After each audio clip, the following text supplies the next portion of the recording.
因为我跟大孩子从来没有打过架，可是我们感情非常好。你们小时候也不会吵架吗？会叫对方去死而已。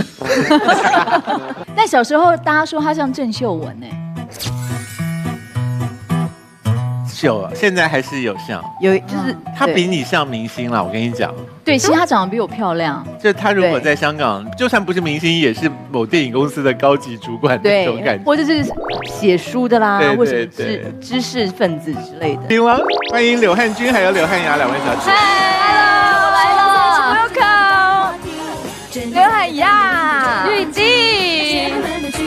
Happy， 什么事情永远说不到底，常在吵闹它当话题，真最大的反正明天就忘记，来了以后还是要。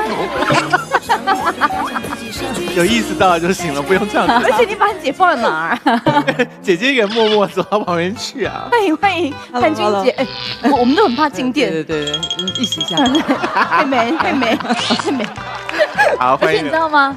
怎样？而且你知道吗？他们说要坐在沙发上，沙发上贴了一个黑点。对，我就很想问说要做的多准。你坐不准椅子会翻掉。对，就，你没有做到，做到很快。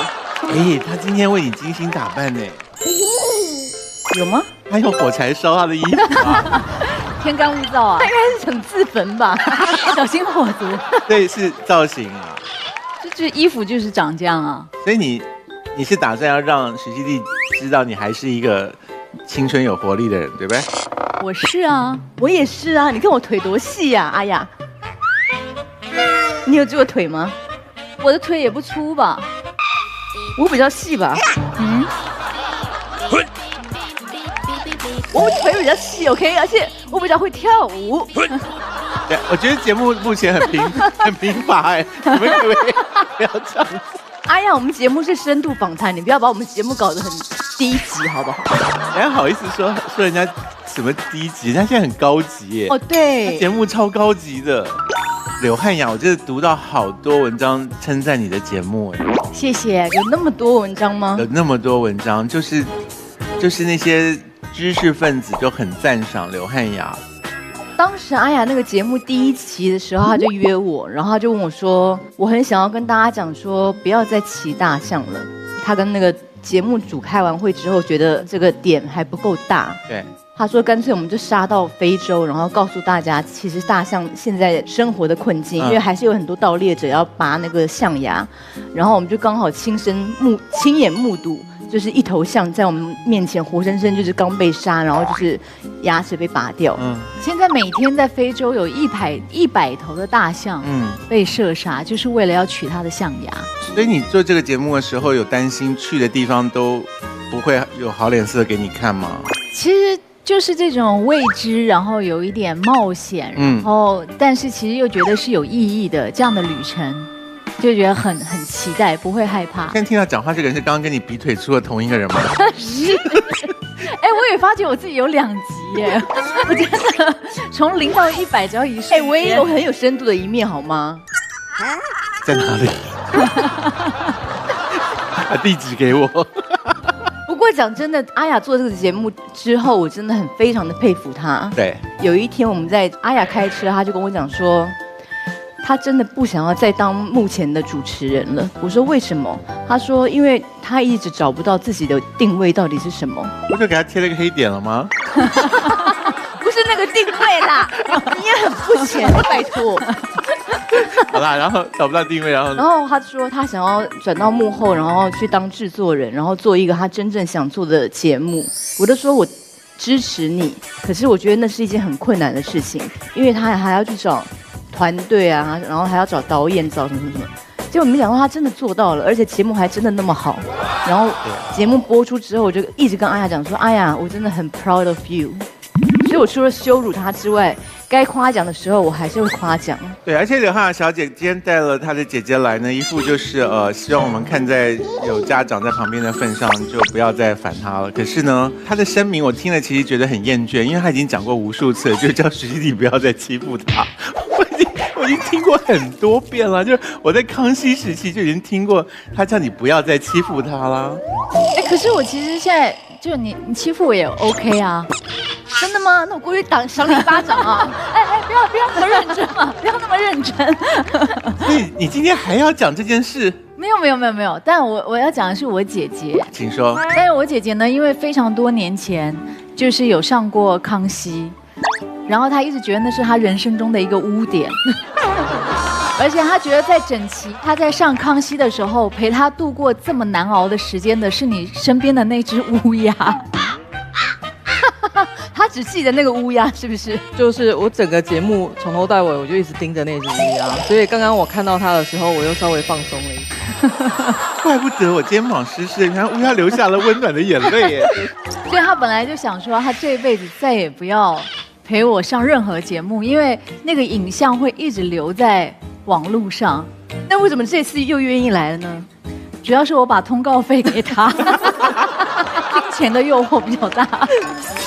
好，我有读到他们的一些故事，就是好像姐姐也不是永远站在妹妹那一边的，就有的时候也会加入欺负她，可是有时候有很感人的姐妹情。对，而且呢，这一次刘汉雅拍的影片非常的丰富，有各式各样的方向。我们来看第一个影片。Hello， 欢迎来我家。这里呢，就是因为小 S 是我的好朋友，所以我愿意让大家来看我的家。我的家其实就很简单嘛，简单到你看这里有一棵树，这棵树呢其实蛮有意义的，因为我有一个小学同学，他是在做那个园艺的，他就跟我讲说，其实在室内的话树很难生长，但我就一直烦他烦了3年，他就帮我搞来了这棵树，树干是真的，但是树叶是假的。为什么树叶要是假的啦？不是因为它只有那样子才可以存在啊。当然，就是这个小阳台的花草啊，也是我种的。然后重要的事情说3遍，我插的，我插的，我插的。摄影老师，我希望你可以非常的有眼光，就把这个花可以 zoom in zoom out， 然后360度角这样拍，好不好？不好看呢。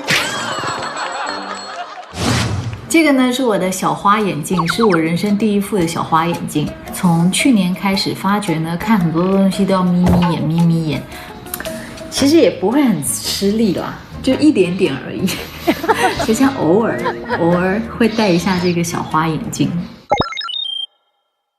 因为我本身是处女座的，你知道，我是属于那种很极端的，要不然的话我就会就是乱到一种极致，但我一收也会收到极致。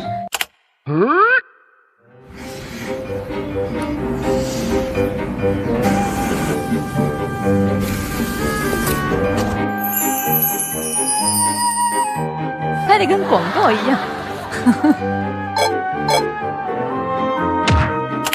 有时候都觉得自己好像舔那个角落的灰尘。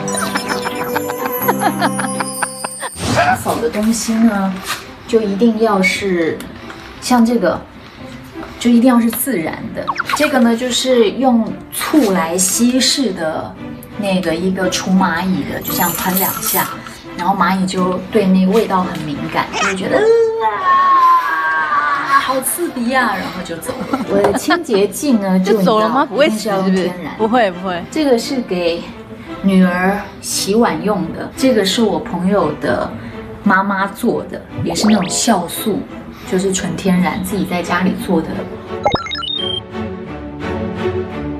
在柜子里呢，还藏了一些我的私人用品。然后因为这次呢，节目组说要就是带有温度的东西要给大家分享，可能就觉得我平常是一个有温度的人，谁平常没有温度呢？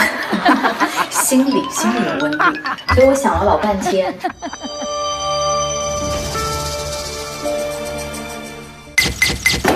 晨晨，艾灸盒够有温度了吧？不烧100度，它是没效的。不单单是艾灸，它也是养命根。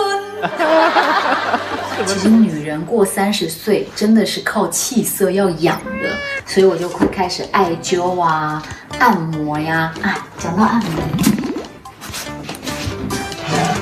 晨晨，你有没有？然后就可以按到胆经，然后里头内侧的这几条筋都可以按得到。嗷嗷嗷嗷！哎，还有一个我跟你们介绍的，这个东西真的非常好用。我们把它夹着，这样，就这样揪。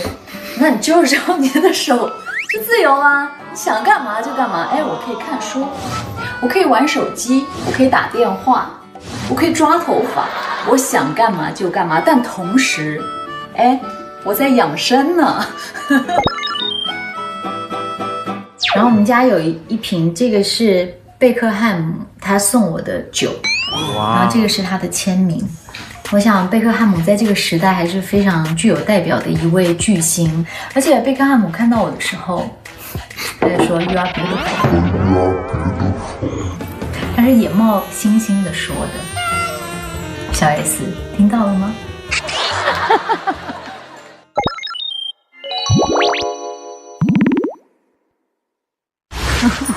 树的树干是真的，可是树叶是假的，这是什么意思啊？因为如果你要自己在家里养一棵树的话，很难活。所以它是一只死树吗？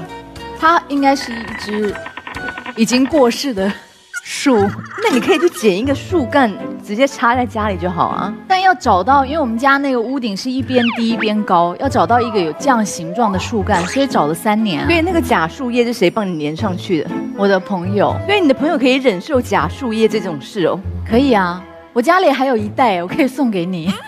我要粘在哪？就可以铺在地上当成落叶啊。所以你自己看了不会很难过吗？就是好像有一棵树，可是树叶却是假的。我觉得这样真真假假的感觉挺不错的，就像你的脸一样，就是忍不住，对不对？好啊，我们来比比啊。阿雅的脸看起来很自然呢。对呀，真的吗？她比以前来康熙的时候没有怕皱眉头好多啦。你现在可以皱眉头吗，西弟？没有很我有。你怎么会不能皱眉头？我可以啊。你搞什么啊？我可以皱啊，真的，你中间是没有皱纹的。这边给我皱起来。我为什么要皱眉头？我现在心情很好 ，OK。刘汉雅，我要看你皱眉头。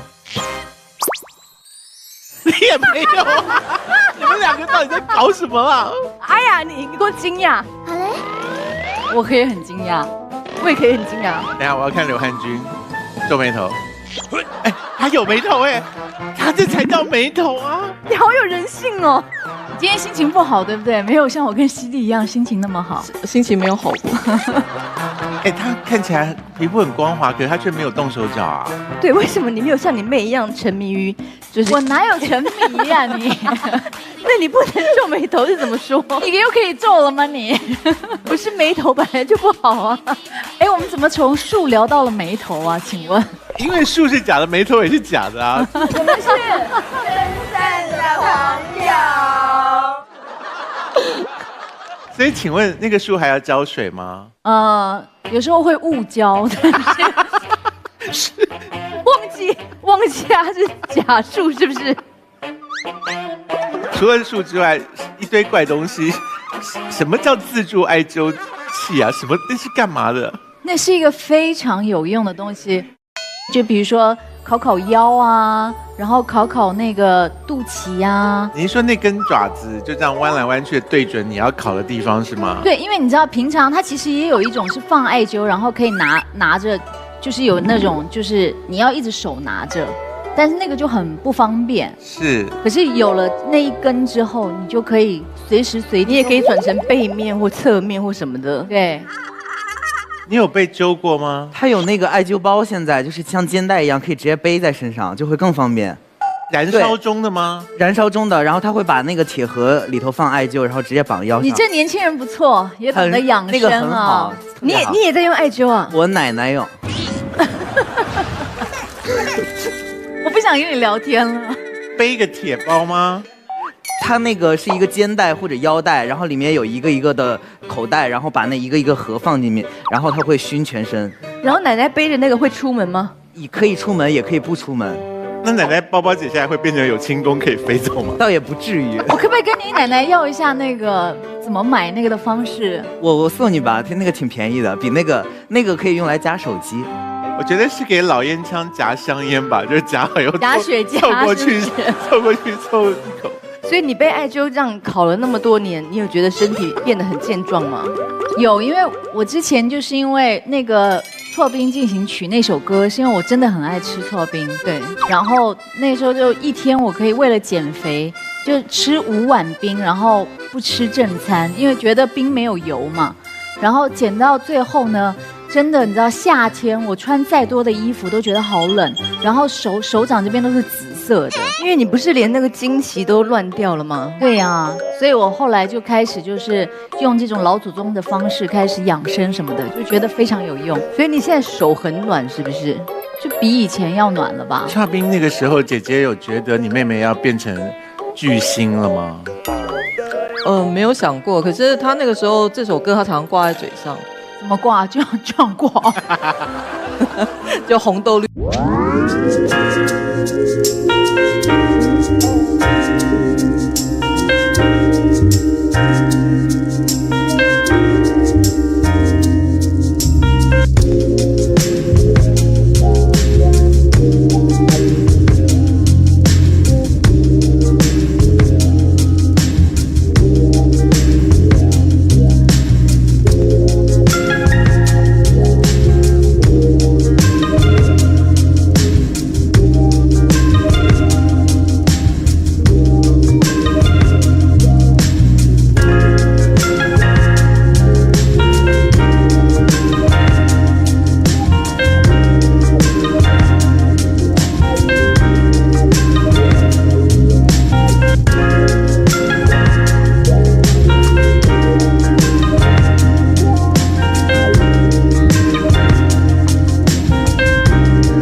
不是因为我姐姐其实她蛮辛苦的，我是后来长大跟她和解之后才知道，她一直都活在我的阴影底下。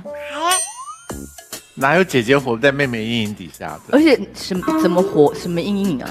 没有，因为我爸蛮晚才生小孩，然后他出生的时候刚好我爸退休，所以他等于是我爸自己照顾的。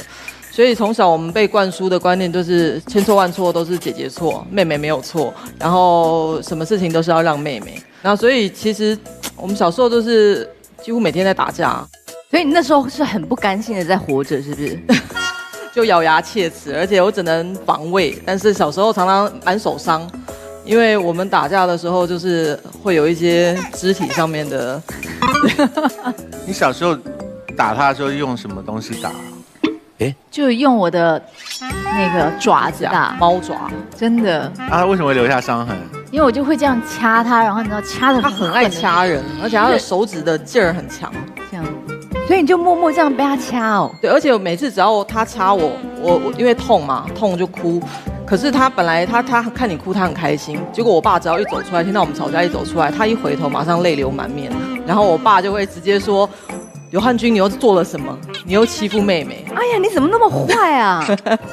可是小时候其实打得越凶，长大感情会越好。不一定啊，你不能这样鼓励小朋友啊。因为我跟大 S 从来没有打过架，可是我们感情非常好，你们小时候也不会吵架吗？会叫对方去死而已。等到后来我就是开始工作，然后又很快就红了嘛，然后大家就叫她都会叫啊，你是那个刘汉雅的姐姐。然后到后来我姐姐他就她自己失去自我了。对，然后到后来我姐姐她自己在经营餐厅，然后也经营得很好，可是她就会说，你不要跟人家讲，就是你是我妹妹，因为她就想要活出一条自己的路，不要再活在我的阴影底下。你觉得刘汉君到目前为止会觉得是耻辱吗？我觉得目前为止都表现得很好啊。你今天还好吗？我刚刚有一直在跟那只乌鸦沟通，应该有稍微好一点。徐熙娣今天看你的眼神还是没有很尊重吗？有他都很尊重啊，有但是他看着我的时候，我的眼神就会看乌鸦。是你的，所以是你的问题吧。我都是非常看你的眼睛哎。有，因为我不希望你回去又把今天当成另外一次耻辱啊。我今天已经抱着那个必死的决心。没事，你现在很好，不要担心。而且你皮肤比你妹好很多哎。因为我觉得他们那个也是职业伤害啊，因为像我们皮肤有真的很差吗？你干嘛认真跟他聊起这个话题来？像这种话题你不用接他的姐。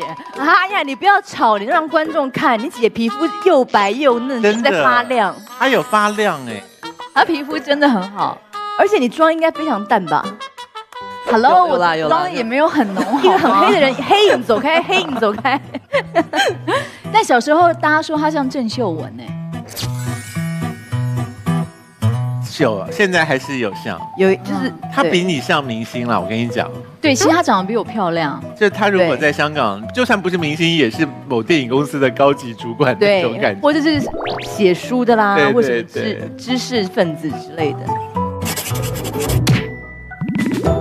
是的，我觉得皮肤还是需要保养的。哎呀姐，我推荐给您我们的富尔佳灯泡膜，它不仅可以提亮我们的肤色，也可以消除我们皮肤的暗沉。下次在姐妹的聚会的时候，边敷着灯泡膜边谈心，不但可以透亮肌肤，也能消除皮肤的暗沉，也能照亮我们美丽的心灵。哎，那你后来因为《超冰精血红》的时候，你有想要让 S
然后我还记得前几年有一次，我听到我的朋友跟我讲，因为他跟我姐姐也认识嘛，他说：“哎，我跟你姐聊天，他跟我说你是他这一辈子最爱的人。”然后我心里就好高兴，超越爸妈，也不用跟爸妈，对啊，不同的爱，但是。因为我们小时候真的是就是一天到晚在吵架打架，所以其实我跟她真的不太像姐妹，比较多的时间是比较像是好朋友。然后很多事情平常不太会联络，但是只要一聊天，我们可以聊很久，而且聊得很深入的那一种。两个人真的都会就是流眼泪，就是会聊到彼此心里面就是可能是最近很受伤的事或什么。他一直很想改变他自己，然后因为我们从小相处模式就是这样子。我因为他开始研究星座，因为从小就觉得奇怪，为什么一个家庭长大2个小朋友的个性会很不一样？我们开始分房间之后，他有他自己的房间，他的每一样东西都摆在定位上面。然后那我就是因为国中生嘛，这东西就乱丢。那有时候可能笔不见了，橡皮擦不见了，我就想要进他房间去拿。我想要拿完用完再放回去就可以了。结果那时候他也才国小而已，每次一回来就怒气冲冲跑来问我说：“你今天是不是进我房间？你是不是动过我的橡皮擦？你是不是动过我的笔？”可是我就觉得奇怪，我明明都摆回原位。他说没有，我橡皮擦是摆直的。我就想说天哪，怎么会差这么多？后来我就开始研究，我才发现他是处女座的。然后因为我是射手座的，射手座的就是会有时候太过随性，所以他真的是有洁癖，是不是？就我是比较极端吧，因为我跟你做朋友这么多年，我没有感受到你有那么洁癖耶。我觉得自己也还好啊。他刚刚在那个影片里面表演那些什么要用舌头舔每个角落，然后是谁的手在那边擦每个角落啊？你们的同事，对对对。所以他们在检查是不是如你所说的一尘不染。对，因为我记得有一次我有几个朋友来家里，那我以为朋友来家里就会坐在客厅大家聊天。但我那大概3个朋友吧，他们就是在我家各种不同的角落，就站那边3个人围成一个小圈圈，说怎么会这么干净啊？这边都没有灰尘呢。然后再换到另外一个地方说，哇，真的是一尘不染。我想说，然后就回家了吗？感叹完之后就说 OK， 哎呀，我们先走一步了。是卫生所派来的吗？啊，刚刚的东西里面呢，有那个他跟你示威的贝克汉送的那个，我觉得还好啊。而且贝克汉一定是一下飞机就直接到你的节目，对不对？所以你是他看到的第一个华人，所以你觉得他能说什么？所以他是很无奈，最后只好说 You are beautiful 吗？没有，我没有逼他说或干嘛的，就是在最后我们要拍照的时候，而且是没有镜头还是什么，他就是说 You are beautiful。而且我的长相好像确实就是外国人会觉得，对你就是长得很华人，就是标准华人东方的那个代表。这段话的走向是，你想要引导到什么地方去？他其实主要是想要夸奖我很有东方美、东方味。对了，他东方味十足。没有毁灭的部分。没有，因为像很多现在华人都眼睛超大颗，然后鼻子超挺的，下巴超尖的那种。那个外国人可能就不会觉得说 beautiful， 因为就长得跟他们很像啊。圆润一点的比较 beautiful。对。所以他称赞完你 beautiful 之后，有交换联络方式吗？我觉得他几乎就要了。没有就没有，还几乎就要了。你为什么不说 Wait a minute， change the WeChat？ 不行，女生还是不能主动的。那请问他刚才非洲照示范那个滚轮是怎样啊？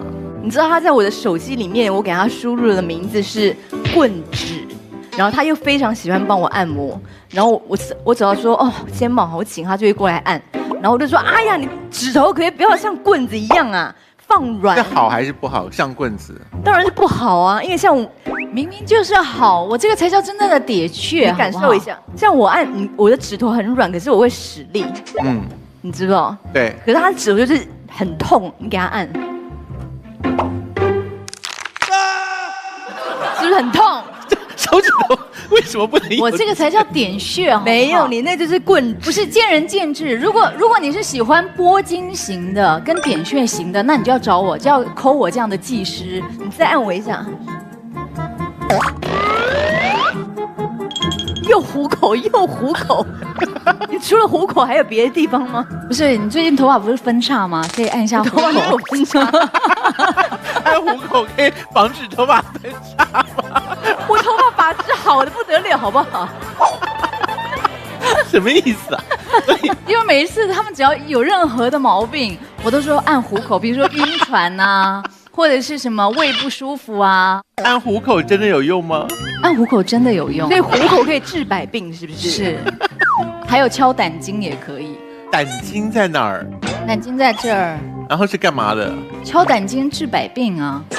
又治百病，又治百病。所以你可以不要再把这些错误的尝试交给你的小孩吗？当然，你真的生了什么病，还是去看看医生。只是你平常保健的时候，像你的经络啊比较活络嘛，这个也是我们老祖宗的智慧啊。哎呀，我有问题。请说。我以为你这一次来，你是要摆出仙女的样子，就是炫耀说你做了高级的节目以后，现在得了奖。虽然一般观众没有很爱看那个节目，可是一般观众没有很爱看那个节目吗？点击率还好啊。哇，还好。喂，对，虽然有品味的观众还没看过，赶快去看看好吗？有影响力的观众都会注意到这个节目。至少是知识分子都很爱看。对，所以我就以为他这次来要摆出那个老娘已经变仙女的那个样子来对付我们，结果没有哎。对啊，你为什么不耍大牌啊？但是我就是这个样子啊，那不然要怎么样？对，如果现在记者访问你，他是冲着那个节目而访问你的，你可以非常知性的回答啊。你好肤浅哦，不一定知性就要这样子啊。那我到底要怎样？没有，你可不可以示范一下一个当制作人，然后主持那么厉害知性的节目的艺人来上我们节目，该回答的态度？用我去探索。其实他还是那个家伙，他根本没有变高级啊，怎么搞的？因为他们那个节目导演很高级。不是，我就是这个样子。我觉得就也不用刻意吧。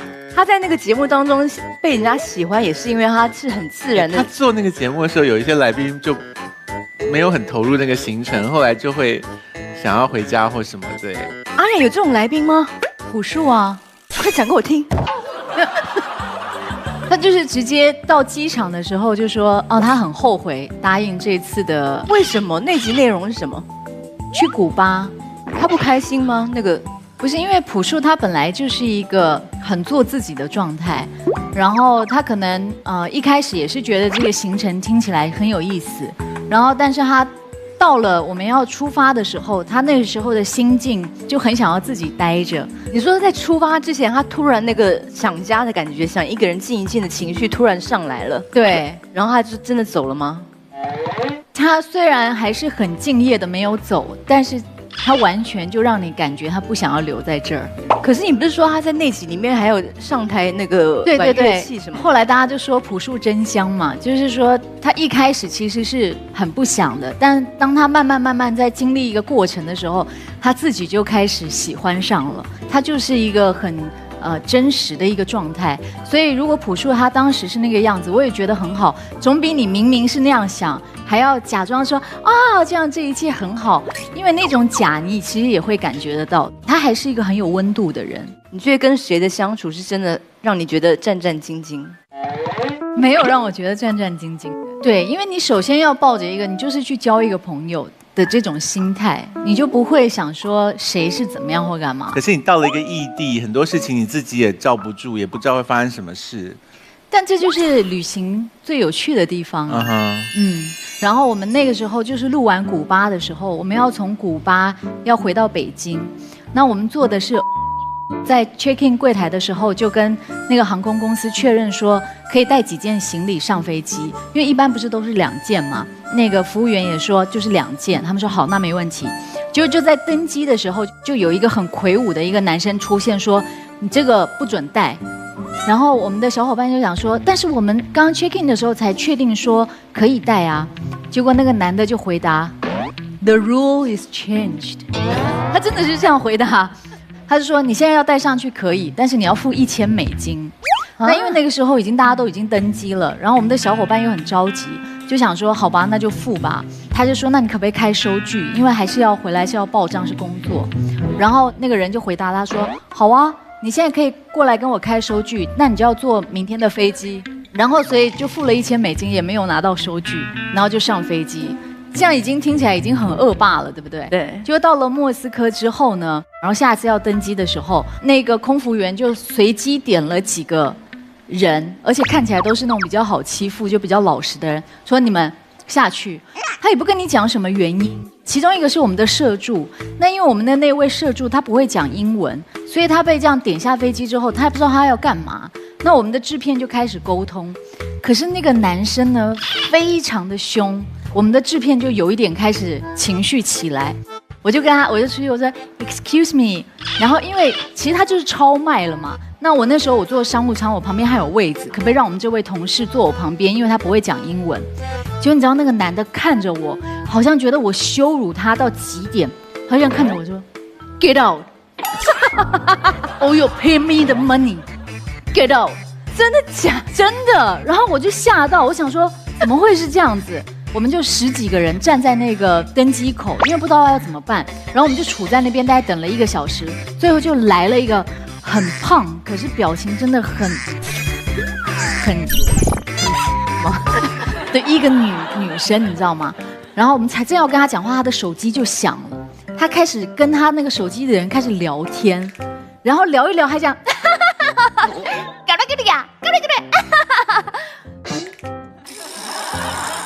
我们10几个人围着他，我那时候真的，你知道吗？我真的已经就是火已经烧起来了，可是我还是跟自己说我要忍住，然后他一挂掉，然后我还正要跟他说，他就跟我讲一句，他说：“你们已经犯法了，你们不受这架飞机的欢迎。” What？ 犯法？对，我说什么意思？他说我们会在法庭上见到你们。然后他就不跟我们解释，他就跑到后头把所有的乘客叫下飞机，因为好像我后来了解，就是如果乘客整个下飞机的话，那就是代表是我们这群人让这个飞机不能飞的。然后就出现了大概10个警察，都拿着枪跟警棍，然后就把我们10几个人带到一个小黑屋里头，开始做笔录。我们连去上洗手间都要有拿枪的人跟着我们去，好像我们是暴民，你知道吗？后来还是大使馆的人来救我们。还动用到大使馆，然后我们坐在那个小黑屋的时候，小伙伴们对看就说：“这个才是真正的奇遇啊！”而且最后呢，那个航空公司没有派任何人来跟我们解释，就过来跟我们讲说，我们领导说你们还是不能坐这间飞机，而且我们不能帮你们安排下一台，你们自己买票。所以我们又重新花了10多万买了这10几个人票，然后坐回北京。所以你有觉得说你以后从此以后不当吗？再也没有航出现在鹅的名单里了。可是万一你的奇遇旅程当中有人说他想去莫斯科呢？我会说还是不要了吧。所以你要记仇到什么时候啊？一辈子。你是想要再也不做有趣的节目了吗？哎，我那个节目也很有趣，好不好？我很有趣，我讲错了，对不起。就是很有品质、很有趣、很有情怀。你有看吗？每一集都有看吗？没有每一集看，可是都看到报道的人都充满了推崇的心，然后就觉得说阿雅真的长大了之类的，然后就会顺便骂你2句。骂我？就说活在你的阴影底下，阿雅终于长大了。你有活在我的阴影底下吗？也没有啊。对啊，我们俩根本就是很好的朋友啊。要活也是活在大 S 的阴影。你这话可不要乱说。对呀，哎，大家不要这样好不好？所以是你们2个人都活在大 S 的阴影下。也没有，他哪有人？我们多爱他，我们是真的很爱他，他也很爱我们。他最近没有骂你了。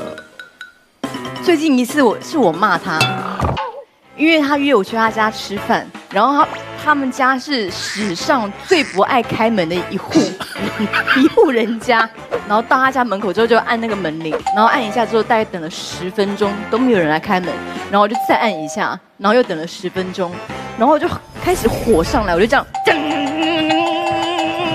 也没人开门呢，然后我就想说我要打电话给徐熙媛，我的手机在他们那个电梯门口没有收讯，所以我也不能打给他，然后我就这样拍他门说上我的门口。可是因为他们家很大，然后他的卧室是在家里的最角落那边，所以他真的听不见。然后我就很气，我就按电梯，然后想说我下去，等到有收讯的时候我就要骂他。然后最后我就走到很远的地方，然后总算有收讯了。然然后一有收讯之后，我就跟他写一个简讯给我说，你不是说你到了吗？你说气不气？我说我在你家门口，你都不开门，我就要上去 ，OK， 你给我开门。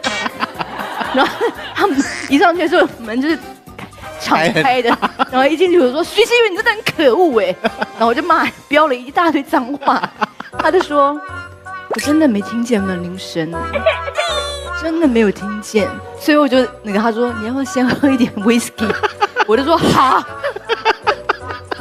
所以最近一次是我骂他。我不知道为什么你们姐妹的故事都很长，为什么都讲那么久，然后讲很琐碎？有很长吗？是不短了。你刚刚那个更长，好不好？莫斯科那个也很久，我的妈！好啦，我们现在访问已经没时间啦，这2个故事占用掉了，观众已经无法再了解深刻的阿雅了，因为我们节目结束了。